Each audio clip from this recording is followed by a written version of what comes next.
ନାଇଁ ମହିଳା ଯୁବତୀ ମାନେ ପଦାକୁ ବାହାରନି। ଏ ଟୋକା ଗୁଡ଼ାକ ନିଶା ଖାଇକିରି ଯେଉଁ ଭଳିଆ ହେଉଛନ୍ତି ତମେ ସବୁ ଅତ୍ୟାଚାରିତରେ ପଡ଼ୁଛ। କେତେ ଲୋକ ଅତ୍ୟାଚାରିତ ହେଇକି ଲୁଚିକି ଇଜ୍ଜତ ପାଇଁ ଘରେ ରହୁଛନ୍ତି।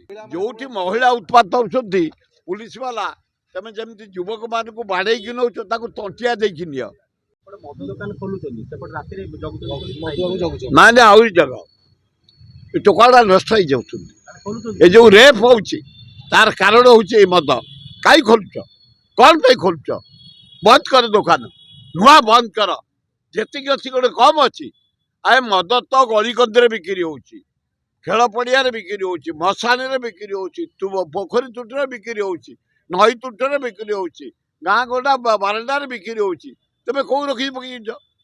ଏଗୁଡ଼ା କାହିଁକି ଏ ପ୍ରହସନ କରୁଛ? କଡ଼ାକଡ଼ି କର, ରେଡ୍ କର, ବ୍ରାଉନ୍ ସୁଗରକୁ ରେଡ୍ କର, ଚରସକୁ ରେଡ୍ କର, ମଧୁକୁ ରେଡ୍ କର, ତାହେଲେ ଭଲ ହବ।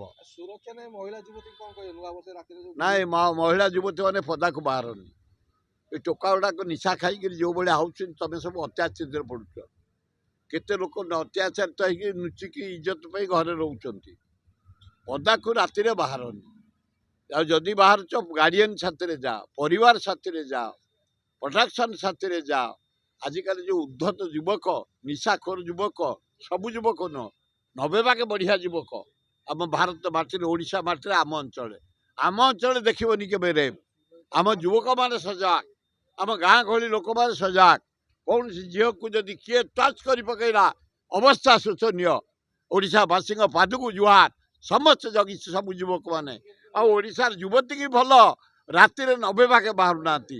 ଆଉ ଯେଉଁ 10% ବାହାରୁଛନ୍ତି ସେଥିରେ ବାଂଲାଦେଶର କଲିକତା ବା ସାଉଥର ବହୁତ ଝିଅ, ଆମ ଓଡ଼ିଆ ଝିଅ ନୁହଁ। ତେଣୁ ଏ ଓଡ଼ିଆ ଝିଅ ତମେ ଇଜ୍ଜତକୁ ବିକ୍ରି କରନି ପଇସା ପାଇଁ, ପଦାକୁ ବାହାରନି, ଭଲ ହବ। ଯୋଉଠି ମହିଳା ଉତ୍ପାତ ହେଉଛନ୍ତି ପୁଲିସ ବାଲା ତମେ ଯେମିତି ଯୁବକମାନଙ୍କୁ ବାଡ଼େଇକି ନେଉଛ ତାକୁ ତଣ୍ଟିଆ ଦେଇକି ନିଅ। ତଣ୍ଟିଆ ନେଇକି ହାତରେ ପୁରା ଯୋଉ ଝିଅ ମଦ ପିଇକି ଉତ୍ପାତ କରୁଛନ୍ତି।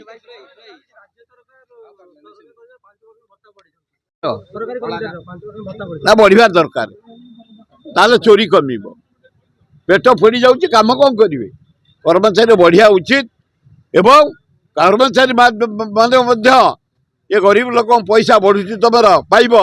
ତମେ ନିଷ୍ଠାର ସହ କାମ କର, ଦକ୍ଷତାର ସହ କାମ କର, ରାଜ୍ୟର ବିକାଶ ହଉ, ରାଜ୍ୟରେ ଶାନ୍ତି ପ୍ରତିଷ୍ଠା କର, ଡେଭଲପମେଣ୍ଟ କାମ କର, ଭଲ ଶିକ୍ଷା ଦିଅ, ଭଲ ସ୍ୱାସ୍ଥ୍ୟ ଦେଖ, କୃଷିର ବିକାଶ କର, ତାହେଲେ ଭଲ ହବ।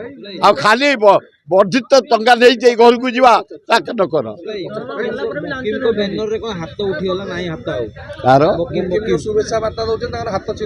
ଆରେ ବାବୁ ସେ ସସ୍ପେଣ୍ଡ ବାହାରିବ କେମିତି? ସଫିଆ ଆମ ଝିଅଟା ଥାଉ।